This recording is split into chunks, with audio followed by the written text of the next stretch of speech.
right at the essence of this conference is a miracle-oriented view of salvation and a very big God who takes charge of that. The call to leverage your life for the Great Commission was included in the call to follow Jesus. Where you are right now is because God has assigned it. And consider my participation here in the cross as one of the greatest privileges of my life. The most cross-culturally relevant thing you can do in missions is hold fast to biblical truth. The mark of good missions is good contextualization.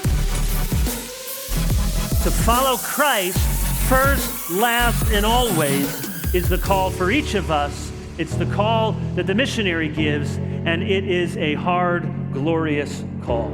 The gospel is the means of grace for us believers to sustain us to the end. And if there's 3 billion people who don't know how to be happy in God because they've never heard the name of his son, Jesus, or the truth about him, then we're gonna spend our lives doing something about that. That deep and satisfying joy in the Lord is the launching pad for both the goer and the sender. And so when we have that deep satisfaction and joy, then we are willing to be spent for the sake of the gospel to reach the places that have not yet heard.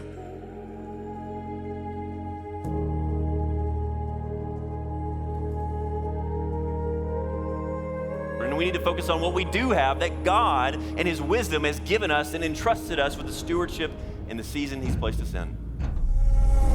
Our Creator has spoken. How do we make moral decisions that can't be made by what the culture around us says is permissible? Those decisions have to be made, at least in part, by what God made us to do. If you find your deepest identity in the kingdom of Christ, you will be a very likely candidate for that inexplicable miracle of the missionary call.